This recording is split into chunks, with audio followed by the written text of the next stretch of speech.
안녕하세요. 저는 한 지방의 읍내에서 치과를 운영하고 있는 50대 치과 의사입니다. 고령화가 많이 진행된 이곳에서 일을 하다 보면 연령이 좀 있으신 환자분들을 많이 만나게 됩니다. 그런 어르신 환자분들 중 제 인생을 더 특별하게 만들어준 귀한 할머니가 한 분 계셨습니다. 아직 추운 겨울 여러분께 조금의 온기라도 더해드리고자 그 할머니와의 가슴 따뜻한 일화에 대해 이야기해 보려고 해요. 그럼 시작해 볼게요. 전 아내와 29살 때 결혼한 뒤 두 아들을 키우며 열심히 살았습니다. 아내는 착하고 좋은 사람이었고 처가 식구들 또한 장인 장모님도 손이 처남인 형님도 다정하고 따뜻한 분들이었죠. 그랬기에 전 장인 장모님도 자주 찾아뵙고 잘하며 살았어요. 저희 부모님이 사시던 곳은 제 고향인 군 단위의 지방이었기에 결혼 생활 내내 전 부모님보단 같은 서울에 살던 장인 장모님을 더 자주 찾아뵀던 것 같아요. 형님 내외가 장인 장모님을 모시고 살았기에 형님 내외와도 제 두 여동생보다 자주 교류하며 살았죠. 그렇다고 본가 부모님과 여동생들에게 못하고 산 건 아니지만 제 나이 42살 때 아버지가 급격한 지병 악화로 돌아가시며 그 사실이 못내 제 마음을 무겁게 하더라고요. 멀어서 피곤하다는 핑계로 부모님 댁에 3번 갈 거 2번만 가지 말 걸, 살아계실 때 더 많이 효도할 걸 하는 부모님을 잃은 자식들이 하는 숱한 후회들을 뼈저리게 겪었죠. 그때부터 전 아내와 상의 후 고향에 혼자 남은 어머니께 서울로 올라와 함께 살자고 몇 번이나 부탁했습니다. 싫다. 난 평생 살아온 여기가 좋아. 하지만 저희 어머니는 고향을 떠나기 절대 싫다고 거부하시더군요. 그렇게 13년이 흘렀어요. 그때 나이가 80대 초반이던 어머니는 전보다 많이 연로해지고 몸도 약해지셨죠. 저는 그런 어머니를 혼자 둘 수가 없어 전 아내와 상의 끝에 어머니를 모시려 아예 귀향을 했습니다. 가끔 여동생들과 번갈아 가며 어머니를 찾아뵀다지만 이젠 그걸론 걱정이 덜어지지 않더라고요. 아이들도 당시 26, 24으로 클 만큼 다 컸겠다. 서울에서 치과를 하며 돈도 벌 만큼 벌었으니 이젠 정말 자식으로서 남은 효도를 하고 싶었어요.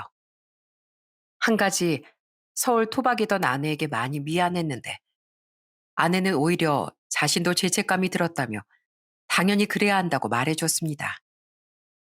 그동안 당신도 우리 부모님 많이 챙겨줬잖아. 이젠 내가 어머니께도 효도하면서 살 차례야. 그런 아내에게 정말 고마웠어요.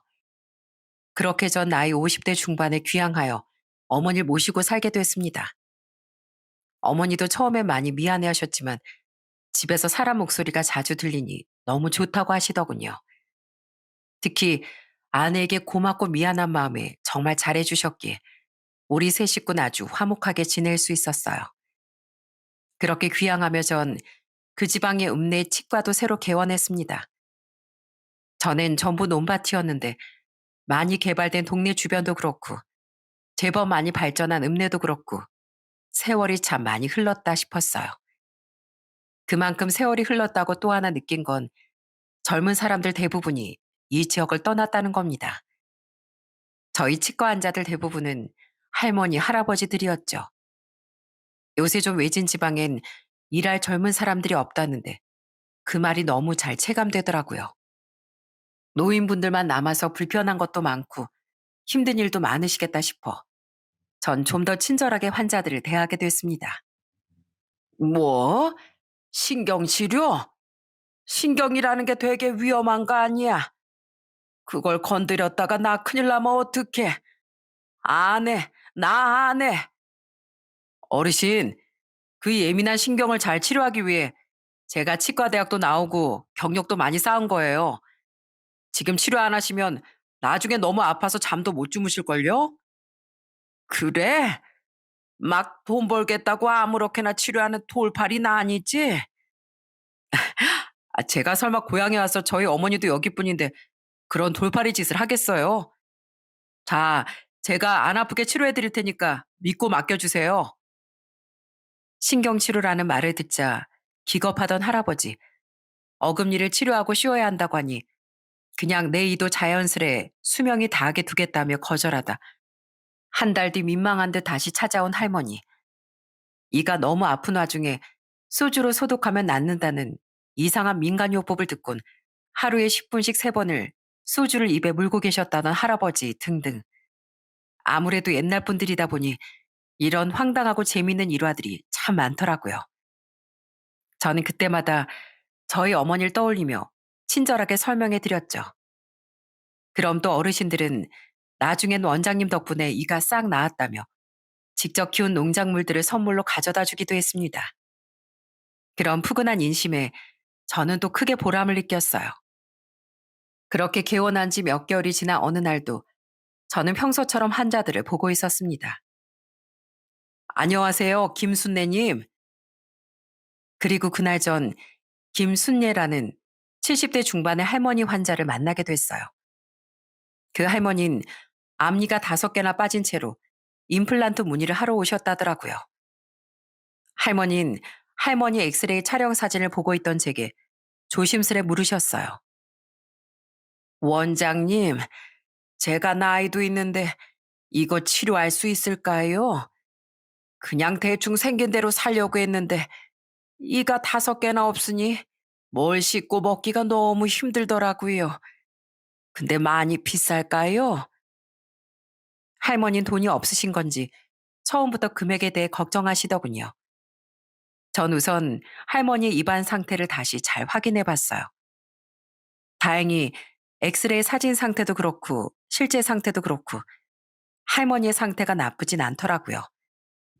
보통 노인분들은 잇몸뼈 등 상태가 좋지 않은 경우도 많았는데 다행이라고 생각했죠. 뼈 이식만 좀 하면 치아 5개 다 임플란트 하실 수 있을 것 같은데요. 연세 덕분에 건강보험 적용이 돼서 5개 중 2개까지는 좀 저렴하게 하실 수 있고요. 5개 다 합해서 계산하면 몇백 정도 나올 겁니다. 전 할머니께 보험이 적용되는 부분과 안 되는 부분을 잘 설명해 드렸어요. 하지만 할머니는 펄쩍 뛰더니 보험이 적용될 수 있는 치아 2개 치료도 못 받겠다고 말씀하셨어요. 몇 배? 보험이 적용돼도 몇십이 나간다고요? 아유, 나 못합니다. 저 가겠습니다. 안녕히 계세요, 원장님. 할머니! 그러더니 할머니는 아예 도망치듯 치과를 나가버리시더군요.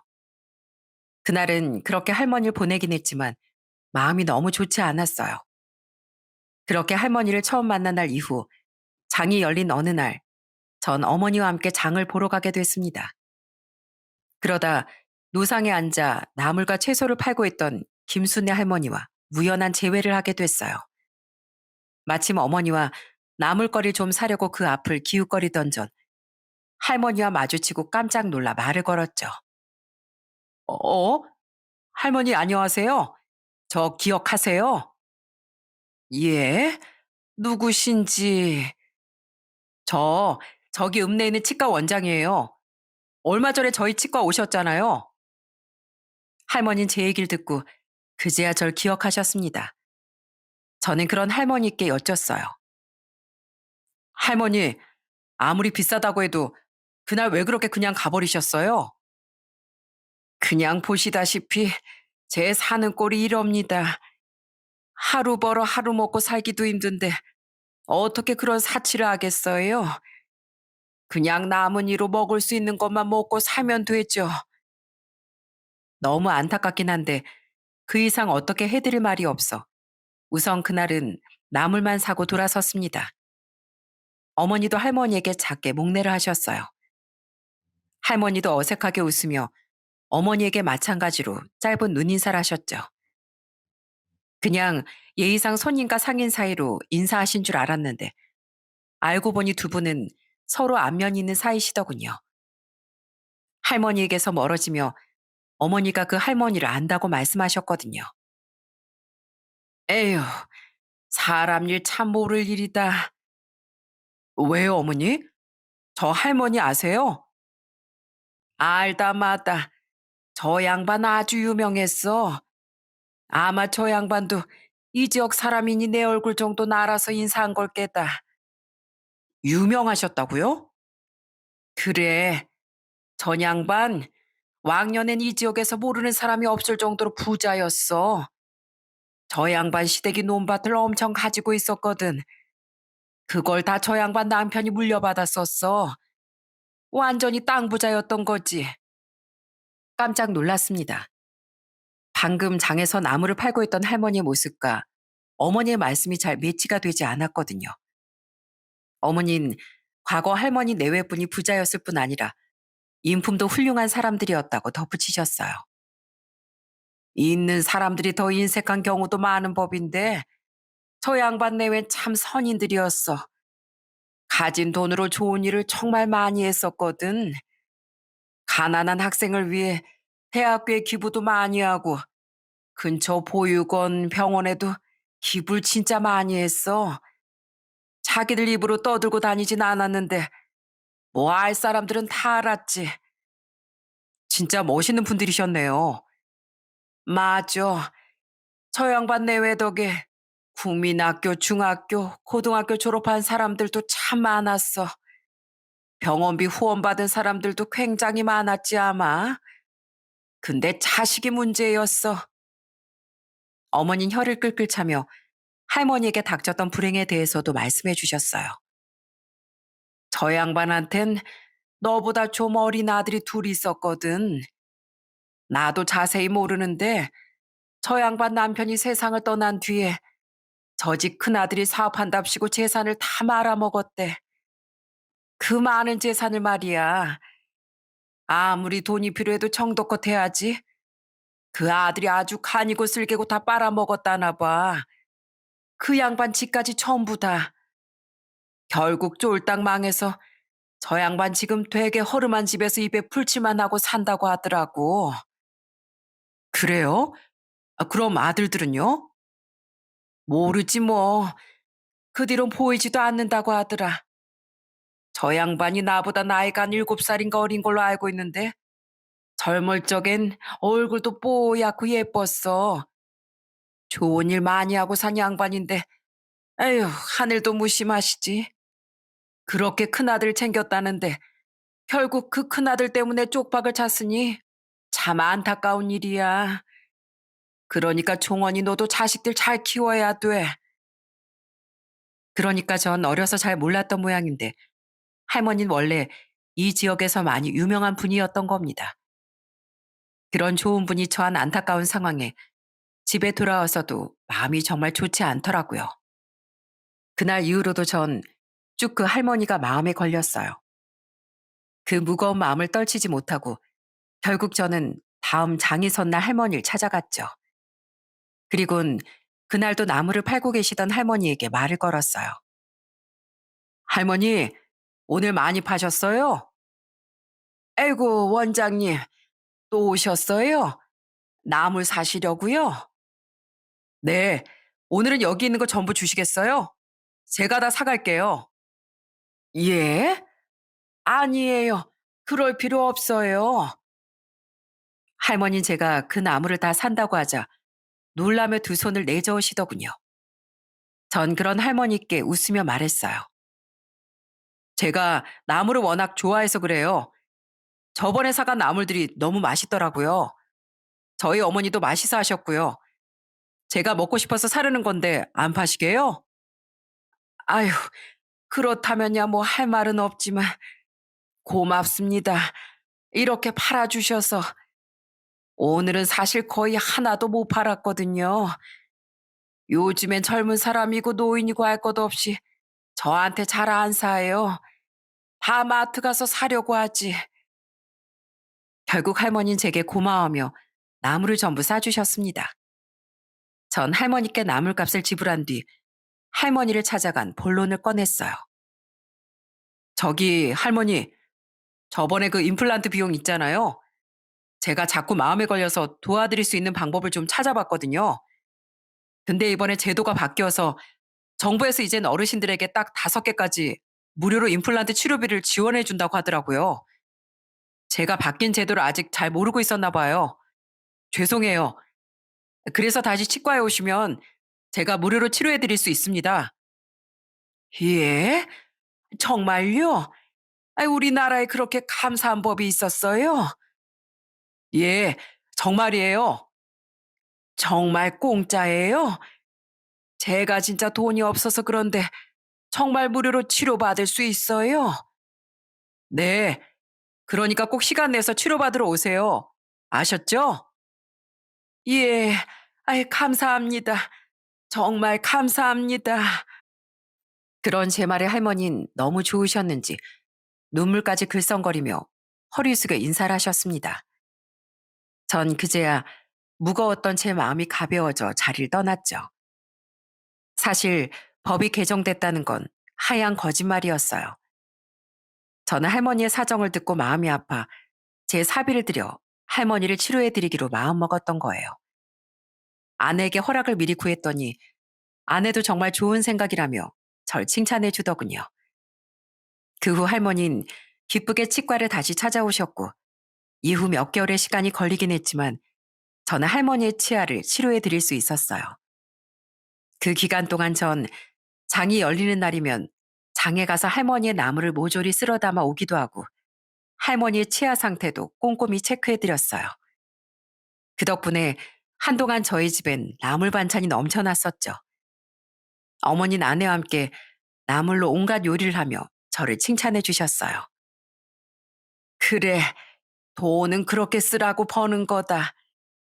내가 자식 하나 착하게 잘 키웠구나. 앞으로도 어려운 사람 도울 일 있으면 이렇게 잘 도와주렴. 그런데 좋은 마음으로 베푼 선행이 훗날 제게 곤란한 상황을 당면하게 해줄 줄은 미처 몰랐네요.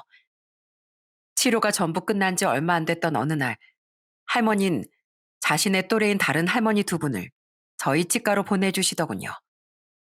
그러니까 할머니는 이젠 제도가 바뀌어서 임플란트가 5개까지 무료라는 말을 두 분께 해드렸던 거예요.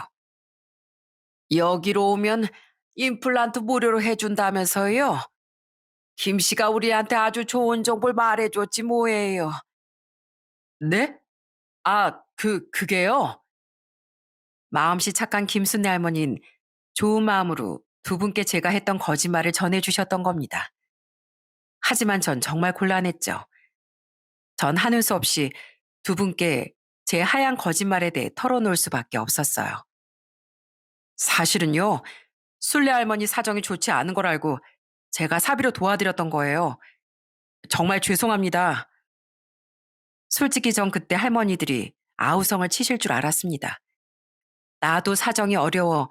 나도 해줘. 왜 우린 안 해준다는 거야? 하는 말로요. 그런데 두 분은 오히려 제 말에 감동을 받으셨다고 하지 않겠어요? 어머, 원장님, 왜 이렇게 인품이 좋으세요? 아유, 도시에서 온 사람들은 죄다 깍쟁이인 줄 알았더니만 우리 동네 이렇게 좋은 분이 계셨네. 우리 완전 감동받았어요. 치료야 뭐 우리가 그렇게 없이 사는 것도 아닌데 돈 내고 받으면 되죠. 그치? 그럼. 아유, 술래 그 양반 젊을 적에 그렇게 착하게 살더니 그 복을 이렇게라도 돌려받네 그래. 저는 제 걱정과 달리 좋은 마음으로 절 이해해준 두 분을 보고 다행이라고 생각했습니다. 그런데 그게 끝이 아니었더군요. 두 분이 저에 대한 소문을 정말 좋게 내주신 덕에 저희 치과를 찾아오는 지역 손님들이 정말 많아졌던 거예요. 여기 원장님이 그렇게 양심적이고 좋은 분이라고 우리 동네 이장님이 무조건 여기 치과로 가라고 하더라고요. 아주 동네마다 소문이 쫙 났어요. 물론 돈을 긁어모으기 위해 이곳에 치과를 연 건 아니었지만 이렇게 환자분들이 몰리니 그저 감사할 따름이었습니다. 대가를 바라지 않고 한 선행이 오히려 제게 복을 불러왔던 거죠. 역시 사람은 항상 선하게 살아야 하는 거구나 싶었어요. 그 와중에 하나 민망했던 건 두 할머니와 일화 후 얼마 지나지 않아 순례 할머니가 모든 사실을 듣고 절 찾아오셨다는 거예요. 원장님이 절 생각해서 거짓말 하신 거라면서요? 아유, 전 그것도 모르고 원장님을 곤란하게까지 만들 뻔했네요. 정말 죄송하고 감사합니다, 원장님. 제가 돈만 있다면 두 배, 아니 세 배로 갖고 싶은 심정이네요. 아니에요. 부담 가지실 필요 없어요. 저 사실 할머니에 대해 조금 들었습니다. 원래 좋은 일 정말 많이 하고 사셨다면서요. 전 그냥 그걸 세상을 대신해서 손톱만큼이라도 돌려드리고 싶었을 뿐이에요. 저는 머쓱하게 뒤통수를 긁으며 말씀드렸습니다. 할머니 그런 제게 다시 한번 고맙다고 하시더니 제게 식사라도 대접하고 싶다고 말씀하시더군요. 이것만은 거절하지 말아달라시기에 저는 며칠 뒤 할머니 댁을 방문하게 됐어요. 양손에 휴지와 생필품 등을 잔뜩 사들고 말입니다. 오메, 뭐 이런 걸 사들고 왔어요? 내가 대접하고 싶어서 초대한 건데 미안하게. 원래 남의 집 방문할 땐 빈손으로 가는 건 예의가 아니잖아요. 만약 빈손으로 왔으면 저희 어머니랑 집사람한테 크게 혼났을걸요? 별거 아니니까 마음 편하게 받아주세요. 저는 민망해하던 할머니께 대수롭지 않은 듯 말하며 사간 물건들을 내려놨습니다. 그리고 슬쩍 집을 둘러보니 거실 겸 주방 하나, 방 하나인 할머니의 집은 딱 봐도 엄청 낡았더라고요. 그런 집과 평소 할머니의 행동에서 할머니의 힘든 형편을 당연히 더 잘 유추할 수 있었는데 할머니는 어려운 형편에도 절 위해 상다리가 부러지도록 진수성찬을 차려놓으셨어요. 집이 많이 누추하죠? 그래도 앉아서 밥 먹는 데는 지장 없으니까 편하게 앉으세요. 내가 소고기도 굽고 하고 싶었는데 고작 돼지고기라 미안해요. 할머니는 그 와중에도 뭐가 그렇게 미안한지 제게 사과도 하시더군요. 전 손살을 치며 자리에 앉아 아주 맛있게 바깥 음식을 푹푹 떠먹기 시작했어요. 최대한 제가 잘 먹는 것이 할머니를 기쁘게 해드리는 일이라고 생각했거든요. 전 원래 소보다 돼지 더 좋아해요. 와, 할머니, 밥이 너무 맛있는데요.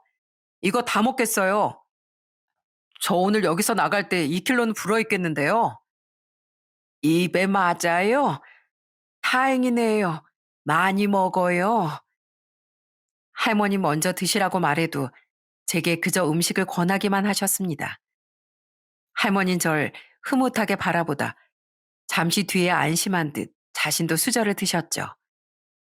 그렇게 식사를 마치고 아무 생각 없이 거실을 둘러보는데 TV 위쪽에 가족 사진 하나가 걸려 있더군요. 그 안엔 젊은 시절의 할머니 네와 할머니의 두 아들이 행복한 듯 웃고 있었어요. 할머니는 그런 제 시선을 느끼곤 자신의 가족 이야기를 꺼내기 시작하셨습니다. 아주 힘없는 목소리로요. 우리 가족 사진이에요.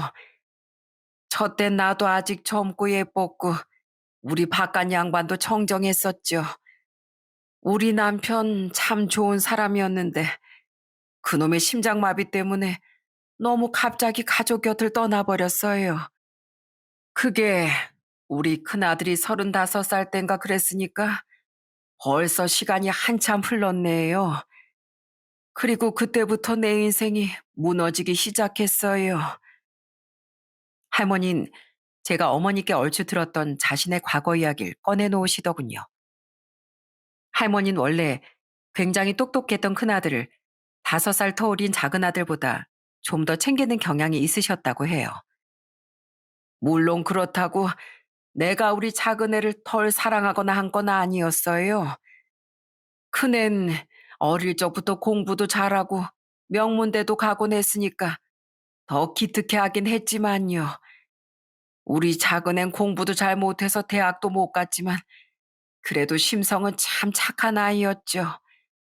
그래서인지 둘째는 이거 해달라 저거 해달라 하는 요구가 없었는데 큰애는 커가면서 욕심이 좀 생기더라고요. 20대 후반에 결혼하면서 신혼집을 장만해달라, 차를 사달라 하면서 이것저것 뭘 막 해달라고 했거든요. 우리야 뭐 돈이 없는 게 아니었으니 그냥 해줬죠. 언젠가 막연히 자기네도 결혼하게 되면 그만큼 해줘야겠다 생각하면서요.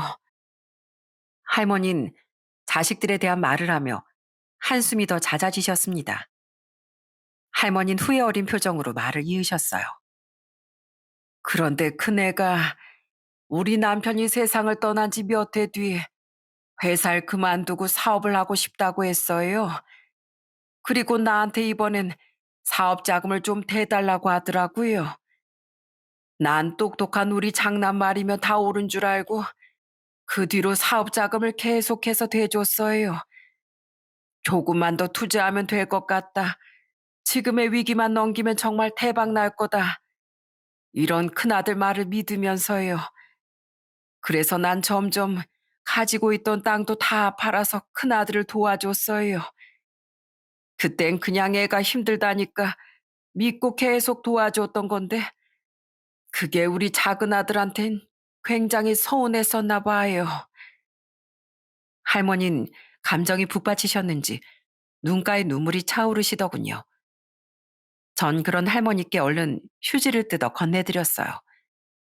할머니 그 휴지로 눈물을 닦으며 계속 말씀하셨죠. 난 우리 작은애 생전 나한테 뭘 해달라고 바란 적이 없으니까 차마 신경을 못 썼었어요. 근데 어느 날 작은애가 절 찾아와 울며 불며 서운함을 터뜨리더라고요. 나도 집도 사고 싶고 차도 사고 싶은데 왜 어머님 맨날 형만 챙기세요?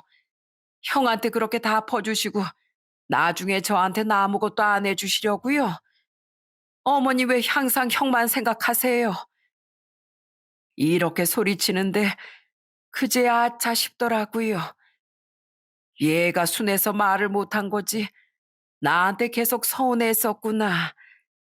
내가 부모로서 이렇게 행동하면 안 됐던 거구나 하고요. 할머니는 그런 작은 아들에게 그제야 사과를 하셨다고 해요. 하지만 이미 작은 아들은 할머니에 대한 서운함이 극에 달한 뒤였기에 그날로 할머니에게 절연을 선언하며 떠나버렸다고 하더라고요. 내가 어리석은 부모였던 겁니다. 한 자식 헤아리겠다고 또 다른 자식 마음은 헤아리지도 못하고 평생 다른 사람한테만 잘하고 살면 뭐 한단 말이에요. 내 자식 속은 한결 제대로 들여다보지도 못했는데요. 난 그냥 어떻게든 우선 큰아들 사업을 살려주고 싶어 하는 내 마음을 작은 애가 이해해 줄 줄 알았어요. 근데 그냥 그건 내 욕심이었던 거죠. 부모로 사는 게 정말 쉽지 않더군요. 아휴, 너무 안타깝네요. 에휴, 내 말이요.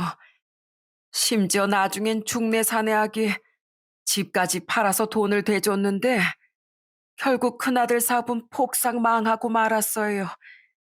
그렇게 나도 더 이상 해줄 돈이 없고 큰애도 별 볼 일 없어져 버리니까 그 며느리란 것이 이혼하고 홀라당 도망을 가버리더라고요. 손주까지 아예 데리고서요. 그리고 나랑 우리 큰아들이랑 인연을 완전히 끊어버립디다. 예? 아니 사람이 가장 힘들 때 그렇게 떠나버렸다고요? 예, 나쁜 거 단물 쏙 빼먹을 땐 그렇게 해서 알랑방길 끼더니 어떻게 사람이 그렇게 매정할 수 있단 말이에요. 그 뒤로 우리 큰아들은 결국 스스로 생을 마감하고 말았어요. 나한테 죄송하다는 문자만 남기고서 고작 40대 중반의 나이에 말입니다. 그게 우리 작은애가 나랑 인연을 끊은 지 고작 2년 뒤의 일이었어요. 그때부터 벌써 5년이 지났네요. 난 그렇게 자식들도 재산도 전부 잃고 이 모양 이 꼴이 됐던 겁니다. 참 한심하죠? 내가 나중에 우리 영감 얼굴을 어떻게 봐야 할지 모르겠어요. 할머니 끝내 서럽게 울음을 터뜨리시더군요. 전 안타까운 마음에 그런 할머니를 살짝 안고 달래드렸어요. 나중에 겨우 울음을 그친 할머니는 큰아들을 떠나보내기 전에도 후에도 자신은 작은 아들을 찾으려 많이 노력하셨다고 덧붙이시더군요. 하지만 도무지 찾을 수가 없으셨다네요. 우리 상현이 날 떠나던 날 자기한테 내가 해준 게 하나도 없으니 자기한테도 아무것도 바라지 말라고 말했었어요. 나도 염치가 있지. 너무 미안한 그 애한테 뭘 바란답니까? 난 그냥 작은 애가 잘 살곤 있는지, 건강은 한지, 결혼은 했는지, 그게 너무 걱정되고 얼굴이나마 보고 싶을 뿐이에요. 근데 그럴 자격도 없을 정도로 내가 못난 부모였나 봅니다. 기구했던 할머니 인생살 들으며 정말 마음이 아팠습니다. 그래서 전 할머니의 치료는 끝났지만 이후로도 할머니를 자주 찾아뵙고 도우며 살았어요. 저는 저희 어머니의 옷을 사며 할머니 옷도 종종 사다 드리곤 했습니다. 따뜻한 패딩과 일상옷, 그리고 다 떨어져 가던 할머니의 신발이 생각나 신발도 몇 켤레나 사다 드렸죠. 아유, 왜 자꾸 이런 걸 사오세요? 전 괜찮아요. 나 이거 갚을 능력도 없어요. 누가 갚으시랬나요? 할머니 예전에 힘든 분들 도와주실 때 그런 거 바라고 도우셨어요? 그리고요, 전 전에도 말씀드렸지만 할머니를 동정하거나 하는 것도 아니에요. 전 예전에 할머니가 하셨던 선행들에 대해 세상을 대신해서 보답하는 것 뿐이에요. 또 모르죠? 나중에 제가 운이 없어서 쫄딱 망했을 때 또 저 같은 사람이 나타나서 도와줄지도요. 원래 이렇게 다 돕고 사는 세상 아니겠어요? 부담스러워하는 할머니께 이렇게 말씀드리면서요. 또 전 할머니께 사비를 드려 건강검진도 시켜드리고 조금이라도 아파 보이는 곳이 있으면 병원도 모시고 다녔습니다. 아유, 이 정도는 그냥 나이 들어서 어쩔 수 없이 탈고 살아야 하는 병이라니까요. 요새 우리나라 의학이 얼마나 발전했는데 그런 말씀을 하세요. 나이 들었다고 포기하지 마시고 고칠 수 있는 병은 그때그때 고치셔야 더 큰 화를 막을 수 있는 법이에요. 괜찮다고 하던 할머니께 이런 잔소리도 하면서 말입니다. 저는 사람들을 많이 돕고 사신 할머니가 진심으로 덜 힘들게 사시길 바랬어요. 아내 어머니도 그런 제 뜻을 존중해주고 응원해주며 제가 할머니 댁에 갈 때 반찬도 많이 싸주곤 했죠. 또한 어머닌 매번 혼자 혹은 가끔 저랑만 식사하기 얼마나 쓸쓸하시겠냐며 아내와 상의 후 할머니를 집으로도 몇 번 초대해 식사 대접을 해주셨어요. 우리 서로 원래 얼굴은 아는 사이였지요? 같은 고향 사람끼리 이렇게 가끔 보고 밥 먹고 살면 얼마나 좋습니까? 심심하면 우리 서로 통화도 자주 하자고요. 그렇게 서서히 친해진 어머니와 할머니는 나중엔 서로 언니 동생 하는 사이도 되셨습니다. 아내 또한 며느리와 인연이 끊긴 할머니를 안쓰러워하며 많이 챙겨드렸죠. 그렇게 할머니를 집에 초대했을 때나 뭔가를 사다 드릴 때 외에도 전 할머니를 자주 찾아뵀어요. 자식 둘 중 하나는 영영 잃고 하나 또한 연락이 되지 않던 안쓰러운 할머니께 그렇게 가끔이나마 아들 노릇을 해드리고 싶었거든요. 할머니, 저쪽 동네에 무슨 한식당이 생겼대요. 오늘은 저랑 거기 가서 저녁 드실래요? 할머니, 오늘 날이 춥더라고요. 그래서 집까지 모셔다 드리려고 왔어요. 마침 저 나물도 사고 싶어서 온 거니까 남은 나물 다 져주시고 우리 얼른 집에 가요. 전 할머니를 모시고 식사도 하고 때론 장에 모시러 가기도 했습니다. 또 아내와 어머니와 셋이 근교로 나들이 갈 땐 할머니께도 한 번씩 여쭤보고 다 같이 바람을 쐬러 가기도 했어요. 할머니는 그런 저와 저희 가족에게 참 고마워하셨죠. 이젠 평생 근근히 입에 풀칠만 하면서 하늘 갈 날만 기다려야겠다 싶었는데 나 요새 참 사는 맛이 나요, 원장님. 사모님한테도 언니한테도요. 정말 다들 고맙습니다. 할머니 말씀 좀 편하게 하시라고 해도 은인에게 어떻게 하대라겠냐며 저와 아내에게 항상 꼬박꼬박 존댓말과 존칭을 쓰기도 하셨어요. 저는 이런 인품 좋은 할머니께서 언젠간 꼭 아주 행복해지시길 바랬어요. 그리고 제가 할머니를 처음 만난 지 2년하고도 시간이 좀 더 지났던 어느 순간 할머니에겐 정말 너무 행복한 기적이 찾아왔죠. 안녕하세요. 강종원 원장님 맞으시죠? 어느 날 40대 중반으로 보이던 한 남자가 치과가 끝난 시간에 절 찾아왔더군요. 그리고 그 남자 입에서 흘러나온 그 남자의 정체를 들은 순간 저는 너무 기쁘고 반가운 마음에 탄성을 내뱉었습니다. 네, 전데 누구시죠? 반갑습니다. 저 김순애 할머니 아시죠? 예, 알다마다요. 저 그분 작은 아들 되는 정상현이라는 사람입니다. 어머니께 원장님에 대해 듣고 너무 감사한 마음에 이렇게 찾아뵀어요. 저기 시간 되시면 제가 제 안사람 될 사람이랑 식사를 좀 대접하고 싶은데 혹시 끝나고 시간 있으신가요? 아, 그 할머님 아드님이시라고요? 세상에 너무 반갑습니다. 그럼요. 저 마침 일 다 끝났으니까 함께 가시죠. 그 남자의 정체는 바로 7년 전 할머니를 떠났었다던 할머니의 작은 아들이었던 거예요. 대충 들어보니 할머니와 상현 씨는 재회를 한 것 같았기에 저는 그 소식이 더할 나위 없이 반가웠습니다. 그래서 흔쾌히 식사하자는 말을 수락한 거예요. 얼른 일을 마무리 짓고 치과를 나가보니 건물 밖에서 상현 씨가 상현 씨 예비 아내와 함께 절 기다리고 있더라고요. 전 그렇게 그날 두 사람과 근처 식당에 가서 소주를 한잔하게 됐어요. 저는 싱글벙글한 말투로 물었어요. 대체 언제 할머니랑 다시 재회하신 거예요? 며칠 안 됐습니다. 사실 전 너무 못난 놈이라 이 사람이랑 결혼할 때도 어머니를 부르지 않으려고 했어요. 근데 저보다 나이는 8살이나 어려도 속은 저보다 훨씬 깊은 이 사람이 절 야단치더라고요. 상현 씨는 인상 좋은 자신의 예비 아내를 사랑스러운 듯 쳐다보며 당시 일을 회상했습니다. 우리 결혼식 때까지 당신 어머니를 안 부르겠다고? 언제까지 그 무거운 원망을 안고 살 거야? 당신 어머니께도 다 사정이 있으셨겠지. 아니면 오해가 있었거나. 당신도 말했잖아.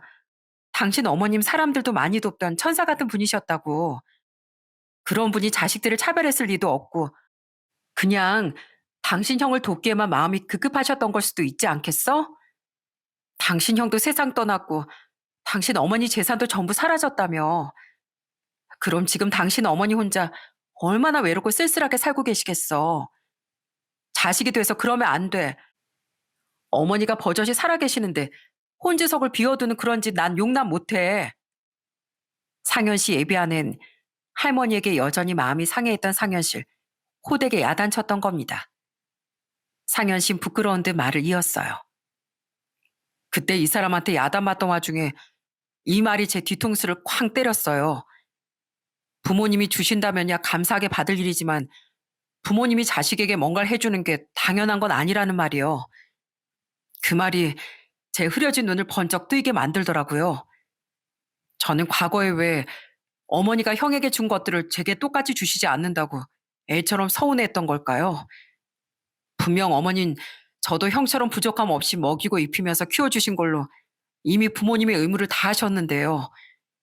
게다가 그동안 서운하다고 말하지 않고 괜찮다고 꾹 참았던 것도 저였는데 왜 그런 제 서운함을 몰라준다고 어머니께 그렇게 화를 냈던 건지 그제야 너무 부끄럽더라고요. 상현 씨 아내는 그렇게 상현 씨를 일깨워주고 후회를 끌어내준 귀인이었다고 해요. 상현 씨는 자신이 돈 욕심이 있는 건 아니었지만 할머니가 너무 자신의 형만 챙기는 것 같아 예전에 한 번씩 슬쩍 돈 이야기를 꺼냈었다고 합니다. 그럴 때마다 할머니는 넌 급한 것도 아니지 않냐며 이렇게 말하셨다고 해요. 넌 그 돈 없어도 당장 큰일 날 것도 아닌데 좀 기다려 봐라. 네 형이 더 급하니까 우선 네 형 좀 도와줘야 하지 않겠니?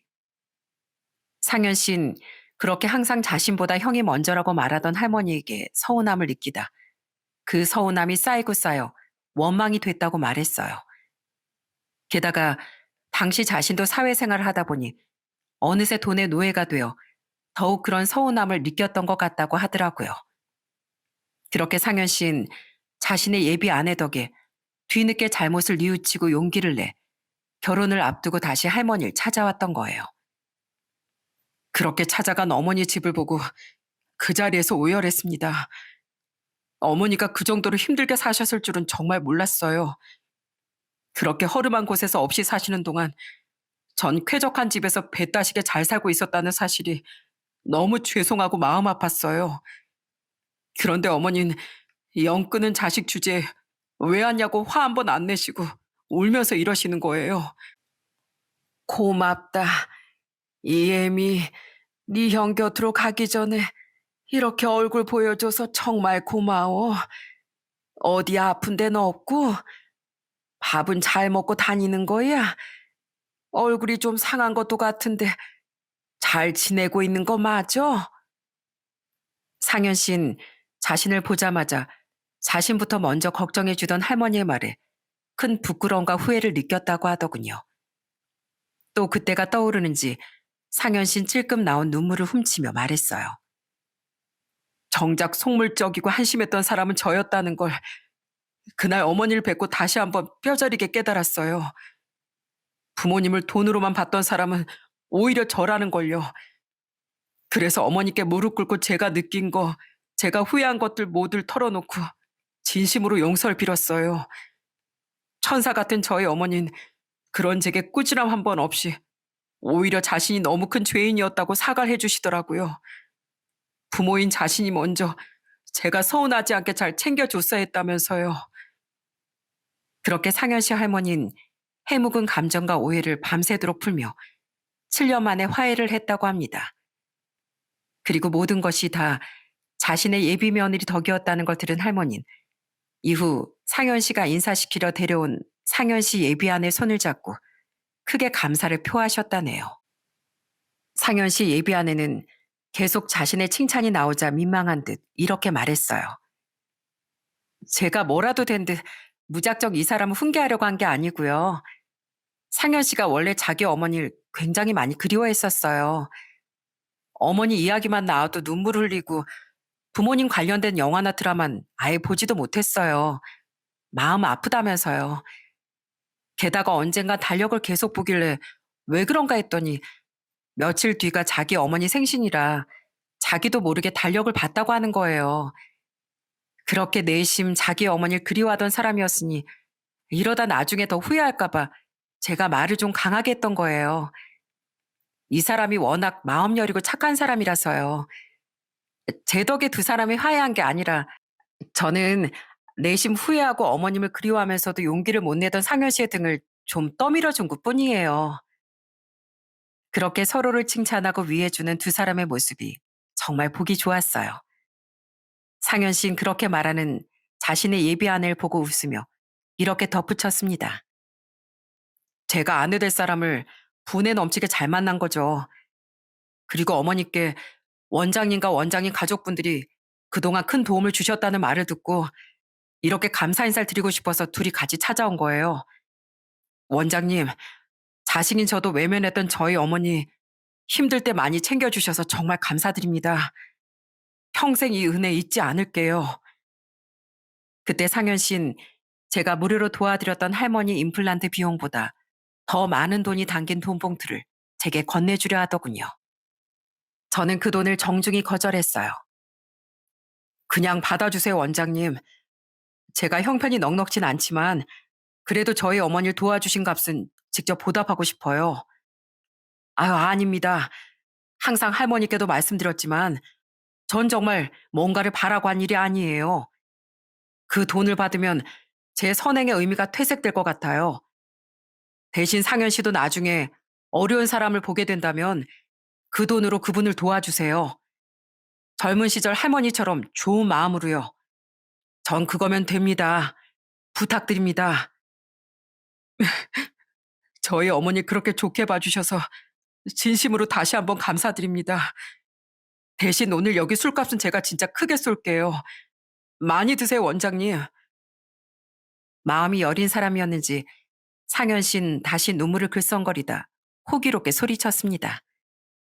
그런 상현 씨 덕에 전 그날 상현 씨와 상현 씨 예비 아내분과 함께 오랜만에 술을 거하게 마셨네요. 할머니에게 기적처럼 찾아온 행복에 감사하며 아주 기분 좋게요. 이후 너무 기쁘게도 상현 씨는 서울에 자신의 집으로 할머니를 모시고 가게 됐습니다. 상현 씨와 상현 씨 예비아는 이미 신혼집에서 살림을 합친 상태였는데 상현 씨 예비 아내 분께서 상현 씨를 위해 먼저 할머니와의 합가를 제안했다고 하더군요. 상현 씨 내외는 저희 어머니와 아내에게도 감사 인사를 하고 싶다며 할머니가 이사하시기 전 할머니와 함께 저희 집에도 찾아왔었어요. 좋은 선물까지 들고서요. 그때 저희 아내와 어머니는 진심으로 할머니를 축하해드렸죠. 저희 어머니 그동안 가족처럼 잘 챙겨주셔서 정말 감사했습니다. 고맙긴 오히려 우리 동생이 나랑 놀아준 거죠. 술래야, 정말 잘 됐다. 너 네 아들 정말 많이 보고 싶어 했잖아. 서울 가서도 심심하면 전화 자주 하고. 어? 아휴, 정이 많이 들었는데 나이가 들어선지 괜히 주책스럽게 눈물이 나네. 나도 서운해서 눈물 나요, 언니. 언니, 사모님, 그동안 정말 고마웠어요. 내 눈 감을 때까지 이 집에서 받은 고마움 절대 잊지 않을게요. 언니, 서울 가서 전화 정말 자주 할 테니까 나 귀찮아하면 안 돼요. 알았죠? 내가 다시 우리 작은 애 만날 수 있었던 것도 마치 사모님 같은 좋은 며느리를 얻게 된 것도 다 원장님 식구들이 내게 준 좋은 기운 덕분이에요. 그렇게 마지막 인사를 마친 할머니는 힘들고 외롭던 시절과 작별하고 서울에서 새로운 시작을 하게 되셨어요. 저와 아내는 몇 달 뒤 상현 씨의 결혼식에도 참석했어요. 그때 혼주석에 앉아 하염없이 기쁨의 눈물을 흘리던 할머니를 보며 저와 아내도 많이 울컥했죠. 그날 우린 상현 씨의 결혼을 축하해주며 할머니가 오래도록 잘 살아줬으면 하는 바람을 담아 추기도 넉넉히 하고 왔답니다. 그렇게 지금은 또 2년이 지났어요. 지금 전 더할 나위 없이 평온한 나날들을 보내고 있답니다. 저희 두 아들은 서울에서 직장 생활을 열심히 하고 있고 형님 네와 사시는 장인 장모님도 저희와 살고 있는 저희 어머니도 비록 연세 때문에 전보다 몸이 약해지긴 했지만 아직 정정하세요. 제 아내도 요새 텃밭 농사에 취미가 들려 아주 즐겁게 지내고 있고요. 저야 뭐 전보다 훨씬 늘어난 단골 환자분들과 안부도 묻고 여전히 환자분들을 잘 진료해드리며 치과 의사로서의 본분을 다하고 있답니다. 과거 할머니가 그러셨던 것처럼 수입의 일부는 학교와 어려운 이웃들을 위해 기부와 후원도 하면서요. 그리고 지금 할머니는 서울에서 아들 내외분과 아주 잘 지내고 계신답니다. 할머니는 가끔 저나 어머니에게 전화를 걸어 행복한 일상에 대해 수다를 떠시곤 해요. 우리 며느리가 내가 뭐만 하려고 하면 호들갑을 떨면서 손에 물도 못 묻히게 해요.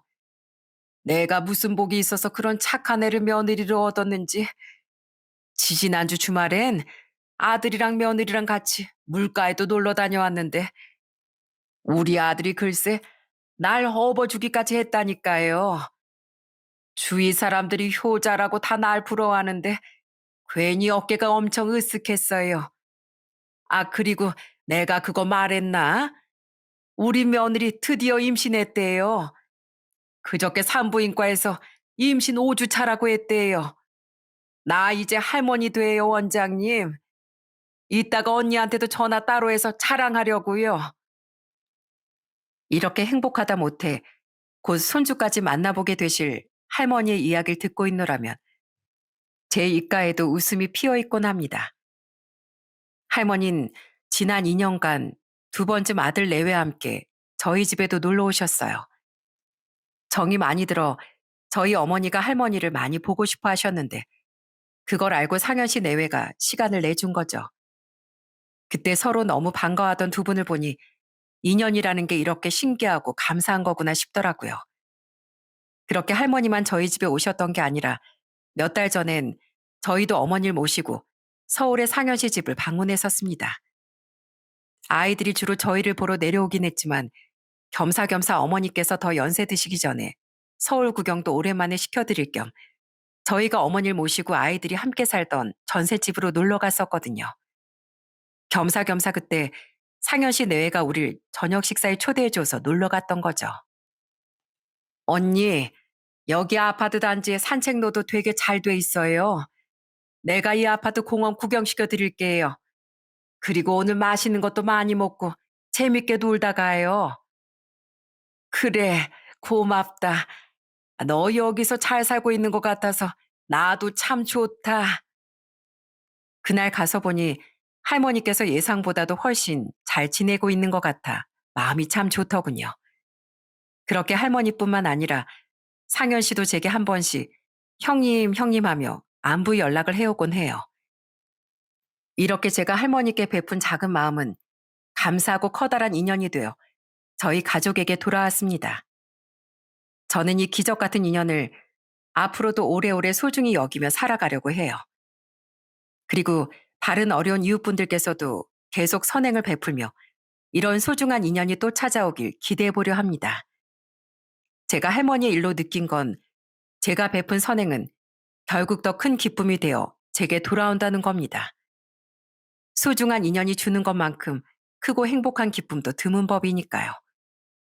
그러니 만약 여러분도 주위에 도움이 필요한 이웃이 보인다면 그 사람을 위해서가 아닌 자기 자신을 위해서 도움의 손길을 한 번쯤 내밀어 보셨으면 좋겠습니다. 그럼 지금처럼 추운 겨울에도 세상은 조금 더 따뜻해지지 않을까 싶네요. 그럼 전 이만 이야기를 마치겠습니다. 앞으로도 좋은 이웃, 좋은 치과 의사로 살아가겠다고 약속드리면서요. 제 이야기 끝까지 들어주셔서 감사드립니다. 모두 새해 복 많이 받으세요.